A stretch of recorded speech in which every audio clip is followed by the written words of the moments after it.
Hey there guys, Jordan in the Know here, and in this video here, we're going to take a look at the Nothing Ear 2's 1 month later review. Originally, I had this whole review planned out, I had it all recorded and edited, and then on April 18th, Nothing released a firmware update that basically made like half of my review completely pointless and out of date. So I had to re-script the video, re-record the video, and now we're here. So let's take a quick look at the Nothing Ear 2's 1 month later. So after about a month of use, the first thing that I really want to share with you guys is the design. When it comes to my opinion on the build, I think it's an unspoken thing that Nothing is heavily inspired by the fashion industry, and this is a good thing. I think that they need to move forward with this, and we definitely see that continuing in the Ear 2. The case is made out of these white and clear plastic materials that give it this retro futuristic feel.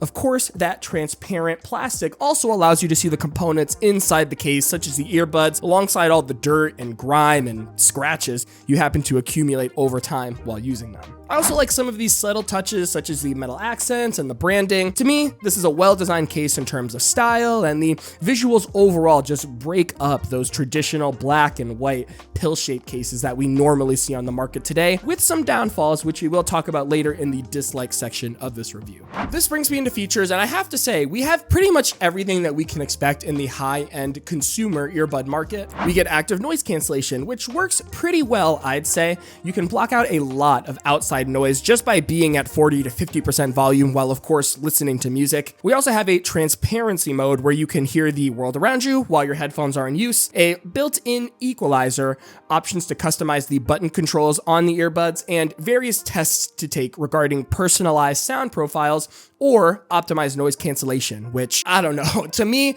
when I take these tests, I can't tell a difference in sound quality, but hey, everyone's mileage may vary and you might have noticed something that I didn't, but just a thought. To access these features, it's all controlled through the Nothing app, which I have to say works pretty well. It's a super clean interface and changing options is pretty much instant. For the most part, I have never had an issue with the app carrying through a function, which is something that I find is super common amongst Bluetooth devices. The app also has a few more options here, like the ability to initiate a firmware update, an option to turn on low latency mode for gaming, which I do slightly notice while playing a game like COD Mobile where low latency sound matters, and a toggle for LHDC, high quality audio if your device supports that, and a Find My Earbuds option, which I find really helpful. When it comes to sound quality, I am the first to say that I am not an expert when they talk about the highs and the mids and the lows. I'm not an audio guy in any way. I'm just a normal tech guy that just wanted a new pair of earbuds, and the closest comparison that I have here is the original Apple AirPods. That's what I've been using for the past few years.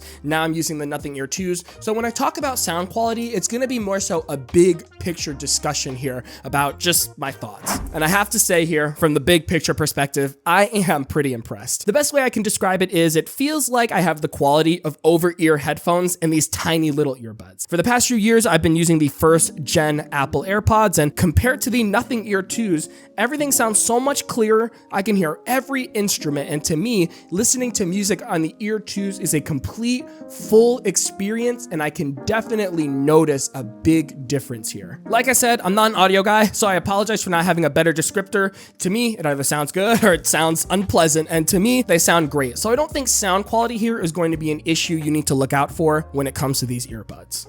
Real quick, let's get into the likes, let's get into the dislikes, and then we'll get out of here. And I have to say, the first major like for me is definitely the design of this case. It's modern and breaks the mold of what the typical earbud is supposed to look like, so this is a huge win here. The next major like here is the EQ feature. It's actually pretty great, and I love the simple toggles they give us for voice, bass, treble, etc. I really like having these pre-made options, and they definitely work as advertised, so thankfully, I don't have to be super knowledgeable to listen to music in these different aspects here. The battery life is also pretty impressive, not in noise cancellation mode where I might get 2 to 3 hours of use, but in its normal listening mode, I get about 6 hours of listening time. But what I like even more is the charging case, where you get about 4 charges total, which is nice, and you get wireless charging.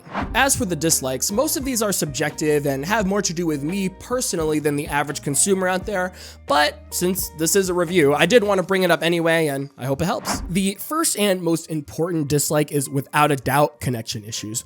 Long story short, when I first got the earbuds, I was constantly getting connection issues on my OnePlus 11. In this case, the left earbud would not connect every other day or so, which required a hard restart of both devices.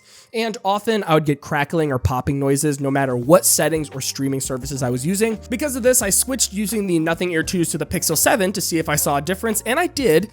The earbuds would connect just fine, which is good to see, but the audio would still skip every few seconds at a time. And this would happen 3 to 4 times during any song that I was playing or listening to. All of this was super annoying to deal with. So that's where I come from earlier, where I was telling you that I did the review and I completed it, because on April 18th, we got a firmware update that literally fixed all the issues that I was just talking to you about. Everything works fine now. There's no static, there's no skipping on both the Pixel 7 or the OnePlus 11. So with that, I would say just be very careful if you plan on picking these up, because your issues might not be fixed with a firmware update like mine were. So just keep that in mind. Other than that, I do have some issues that are much more minor and might not even bother you at all, which is fine. First is the external control situation. The Nothing Ear 2s have a little pinching mechanic to skip songs or change between transparency modes. They get the job done, don't get me wrong, and if you get used to them, it's really not an issue at all. Maybe I'm just an old man or I'm just too used to AirPods, but all I can think is, why not use capacitive touch controls on these tiny little earbuds? Because reaching for these little pinching mechanics is just kind of irritating. Like I said, it's a personal preference, especially since I don't see anyone else complaining about this, but to me, capacitive touch controls are just so simple and easier to work with, especially if you have wet or greasy hands. My final dislike has to do with this beautiful case. I love the design of this case, just to be clear, but I have a feeling this will not hold up well over time. Even after a month, I've had an incredible amount of micro scratches, and I just don't have high hopes for the durability of that plastic when dropped onto concrete. So while beautiful, I will say that the benefit of these simple pill-style cases is that the damage you occur over time will be much less noticeable, so that's just another thing you need to keep in mind. Overall, especially after that firmware update, I am actually really happy with my Nothing Ear 2s. They work well, no connection issues, so for now, I'm happy. But just because this is my YouTube channel, I feel like it would be hard for me to recommend the Nothing Ear 2s to just the average consumer. They're great headphones. There is a lot of value here, but I can't guarantee that you wouldn't have the same connection issues that I had. So I would say this: if you're still interested in trying them, I think they're worth a try. No questions asked. Just keep in mind you might have these connection issues, and just be weary is all I should say. Be prepared is what I should say. So, with that said, guys, I've been pretty much going at this for a while now. I'm going to get out of here so I can work on the next video, but this has been Jordan in the Know. Thank you so much for watching, and I'll see you in the next one.